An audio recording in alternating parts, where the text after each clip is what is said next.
नमस्कार बंधू भगिनींनो, कसे आहात?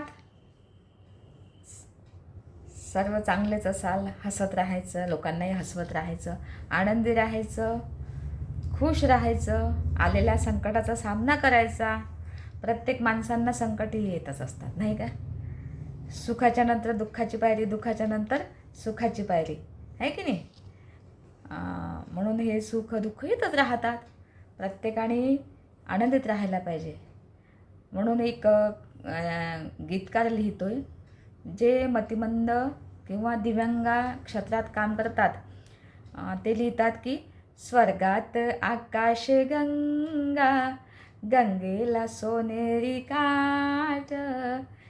स्वर्गात आकाश गंगा, गंगेला सोनेरी घाट.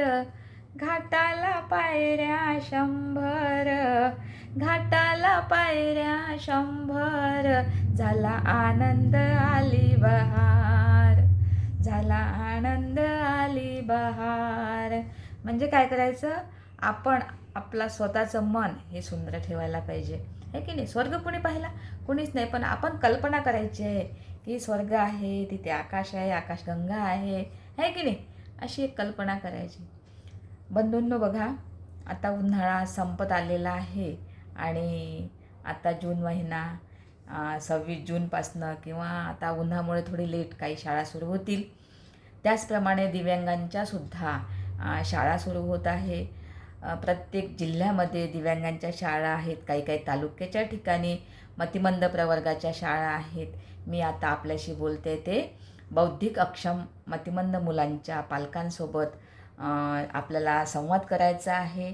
हा व्हिडिओ जो बनवत आहे मी, तो फक्त मतिमंदांच्या पालकांसाठीच नाही, तर आपल्या आजूबाजूचा जो समाज असतो, जे बौद्धिक अक्षम म्हणजेच मतिमंद मुलं असतात, तिथे जो आजूबाजूला समाज राहतो, त्या समाजासाठीही मला काहीतरी सांगावंसं वाटते. पालकांनासुद्धा सांगावंसं वाटते, कुटुंबांनासुद्धा. कुटुंब, समाज हे सर्व जो आहे, हे जे संयुक्तिक काम करतो आहे आपण, त्या सर्वांना एक असं वाटते की सर्वांना या काही काही गोष्टी माहिती असल्या पाहिजे.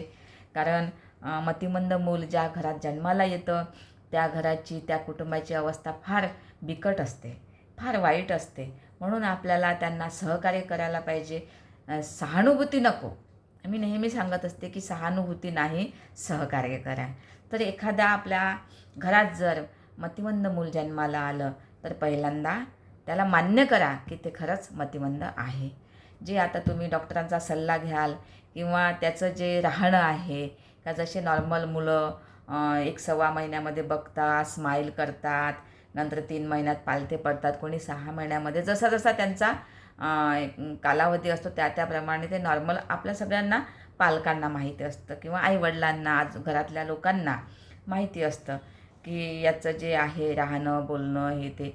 जर आपल्याला याच्यात काहीतरी वाटलं किंवा शंका आली, तर लगेच आपल्या आजूबाजूचे डॉक्टर असतात, त्यांना दाखवायला पाहिजे. मग डॉक्टर सल्ला देतात की मूल बोलत नसेल किंवा प्रतिसाद देत नसेल किंवा पाहत नसेल किंवा वेळाने पाहत असेल, वेळाने हसत असेल, किंवा त्याच्या ज्या ॲक्टिव्हिटीज आहे, उपडं पडणे आहे किंवा गुडघ्यावर चालत आहे किंवा बसत आहे, बसून उभं होण्याचा प्रयत्न करत आहे, एक शब्द बोलण्याचा प्रयत्न करत आहे, या जर काही हळूहळू होत असतील किंवा वेळाने होत असतील, तर आपलं मूल थोडं म्हणजे नॉर्मल मुलापेक्षा, सामान्य मुलापेक्षा कमी आहे, असं आपण समजायला पाहिजे. बंधूंनो, हे बघा, आपलं मूल आपल्याला प्रिय असतं, तसंच आपल्यालाही वाटतं की माझ्या मुलांनी सामान्य मुलांसारखं काहीतरी केलं पाहिजे आणि म्हणूनच आपल्या मुलांनी सुद्धा काहीतरी केलं पाहिजे.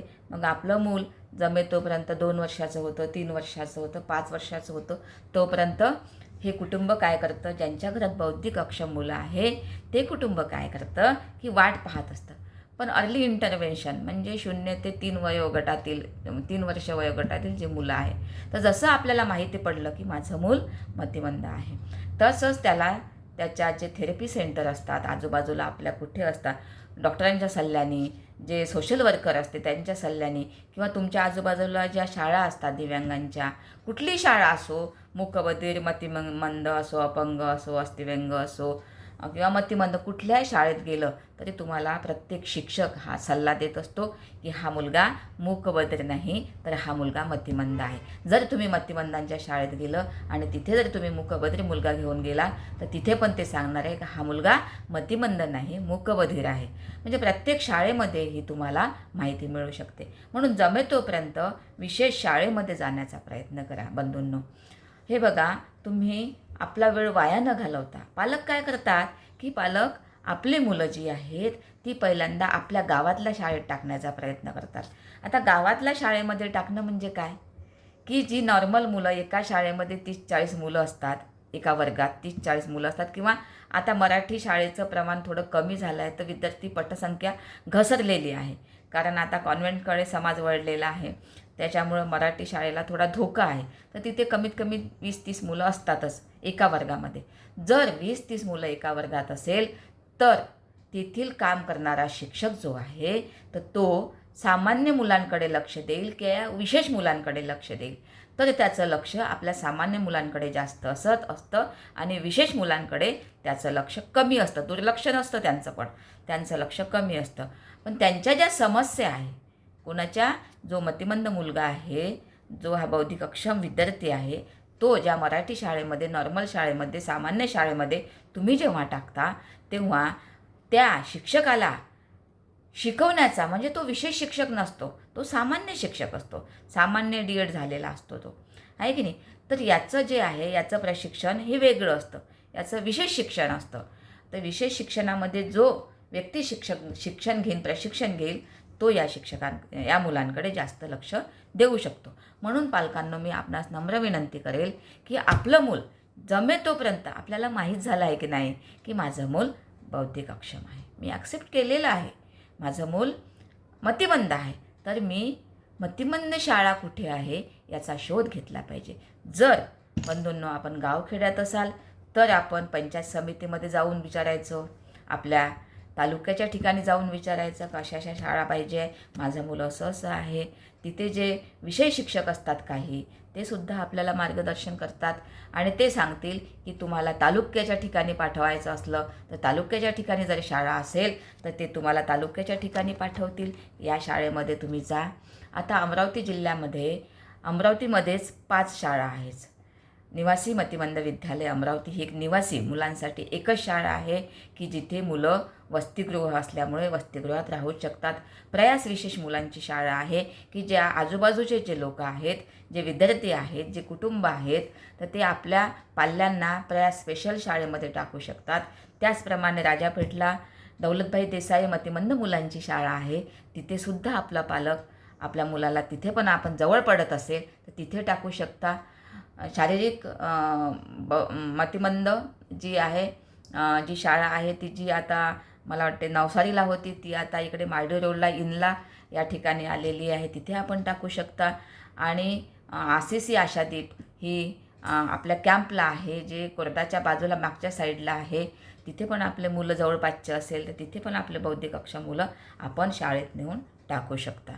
आणि त्याचप्रमाणे अमरावती जिल्ह्यामध्ये आसेगाव पुरणाला निवासी मतिमंद विद्यालय आहे, परतवाड्यालासुद्धा शाळा आहे, आष्टी, वायगाव तिथेसुद्धा एक शाळा आहे, तिवशालासुद्धा शाळा आहे. अशा चांदूर बाजार, इकडे चांदूर रेल्वे या ठिकाणीसुद्धा शाळा आहेत.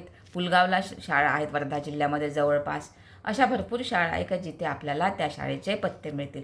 म्हणून बंधूंनो, आपला मुलगा जर आपल्याला समजलं की माझा मुलगा बौद्धिक अक्षम आहे आणि मी त्याच्यासाठी कुठे शाळा पाहत आहे, तर त्या शाळा पाहायसाठी माझा पण माहीत आहे, मी निर्मल काळबांडे निवासी मतिमंद विद्यालयामध्ये काम करत होते. आताच यावर्षी म्हणजे मी सेवानिवृत्ती झालेली आहे माझी वयोमानानुसार. तर तरी पण मी ज्या काही असे माझे पालक आहेत, जे माझे पालक आजूबाजूचे अमरावती जिल्ह्यातले कुठे पण असो किंवा अमरावतीच्या बाहेरसुद्धा तुम्हाला मुलं टाकायचे असतील किंवा वेळ झाला असेल आपल्या मुलांना टाकायला, आपण टाकू शकलात नाही, आपले मुलं 18 वर्षाचे झालेले आहेत, मग 18 वर्षाचे झाले तर या शाळेमध्ये तुमच्या ॲडमिशन होत नाही, तुम्ही प्रवेशित तुमचं मूल होत नाही. कारण ज्या मी तुम्हाला नावं सांगितली, या शाळा फक्त वयोगट 5 ते 18 इथपर्यंतच या शाळा आपल्या मुलांना शाळेत ठेवतात. यानंतर 18 वर्षानंतरच्या शाळा पण आहेत.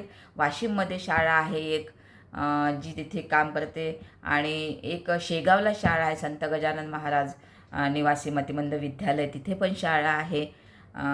एक शाळा आपली इथे पण आहे. मी तुम्हाला नाव आल्यानंतर सांगेल की जे मुलं 18 वर्षाचे झाले, तर आपल्याला वेळ झाला असो ना, पण आपण तिथे आपल्या पाल्यांना टाकू शकतो. तर बंधू भगिनींनो, मी आपणास विनंती करेल की आपलं जर मूल मतिमंद असेल, बौद्धिक अक्षम असेल, मान्य करा. कारण ते तर आपल्या मुलाला लवकरात लवकर आपल्या मुलाला आपल्या शाळेत टाका. ते शिकू शकतात, ते करू शकतात. जे तुम्ही शिकवू शकत नाही ते विशेष शिक्षक, कला शिक्षक, सायकोलॉजिस्ट आहेत, हे जे आहेत जे टीमवर्क आम्ही काम करतो, ते मुलं त्या शाळेत शिकू शकतात. कुठली पण शाळा असो, सर्व शाळा आपापल्या परीने खूप कामं करतात आहेत. आणि अशा पूर्ण जिल्ह्यांमध्ये शाळा आहेत. अमरावती विदर्भामध्ये जे आहे, पश्चिम विदर्भामध्ये 5 जिल्हे आहेत, अकोला, अमरावती, वाशिम, बुलढाणा, यवतमाळ, या 5ही जिल्ह्यामध्ये शाळा आहेत. तिथे आपले जे बौद्धिक अक्षम मुलं आहेत ते तिथे आपण मी विनंती करेल की आपल्या पाल्यांना शिकवा. कारण तोही एक समाजाचा घटक आहे, त्यालाही शिकण्याचा अधिकार आहे. भारतीय राज्यघटनेने सर्व मुलांना शिक्षणाचा अधिकार दिलेला आहे. तो शिक्षणाचा अधिकार आपण त्यांच्याकडून हिरावून घेऊ शकत नाही. म्हणून त्यांना ते म्हणतात, आम्ही जरी असलो मतीने मंद, तरी आम्हाला घरात ठेवू नका बंद, कारण आम्ही आहोत समाजाचा गुलकंद. म्हणून मी विनंती करेल की पालकांनो, मी सांगेल बौद्धिक अक्षम मुलांच्या आईला सांगेल की बाई, तुझं मूल मतिमंद आहे, बौद्धिक अक्षम आहे, मान्य कर, मन मोठं कर. आणि त्याला जर तू गावखेड्यात असतील तर त्याला निवासी शाळेमध्ये टाक. मतिमंद ग तुझं पोर, समजू नको तू जीवाला घोर, असे आहे कितीतरी पोर ग, शेजारी न सखे बाई, असे आहे कितीतरी पोर ग, शेजारी न सखे बाई. त्याला विशेष शाळेत घाल, तो हळूहळू शिकेल. त्याला विशेष शाळेत घाल, तो हळूहळू शिकेल. तिथं त्याच्याच सारखे मुलं ग, शेजारी न सखे बाई, तिथं त्याच्याच सारखे मुलं ग, शेजारी न सखे बाई. तर ठीक आहे, धन्यवाद पालकांनो. मी आपल्यासोबत आणखी संवाद साधणार आहे. नंतर बरीचशी माहिती आहे की जी मी तुम्हाला या माझ्या यूट्यूबच्या माध्यमातून देणार आहे. मी यूट्यूबचे धन्यवाद मानते की याआधी पण मी तुम्हाला बरेचसे व्हिडिओ शाळेमध्ये असताना, वर्गात असताना भरपूर व्हिडिओ मी यूट्यूबला अपलोड केलेले आहे आणि ते तुम्ही बघितलेसुद्धा आहे. त्याला मला रिस्पॉन्स पण चांगला दिलेला आहे. आतासुद्धा तुम्हाला काही वाटत असेल तर नक्कीच मला कॉल करा. ज्यांना माझा नंबर माहिती असेल, ज्यांना नसेल त्यांना मी सांगेल. प्रयत्न करा आणि आपली मुलं जे आहे ते आपल्या या म्हणजे निवासी मतिमंद विद्यालय असो किंवा बौद्धिक अक्षम मुलांच्या शाळा असो, तिथे आपण प्रवेशित करा, त्यांचा प्रवेश घ्या. धन्यवाद. आपण भेटूया नंतर.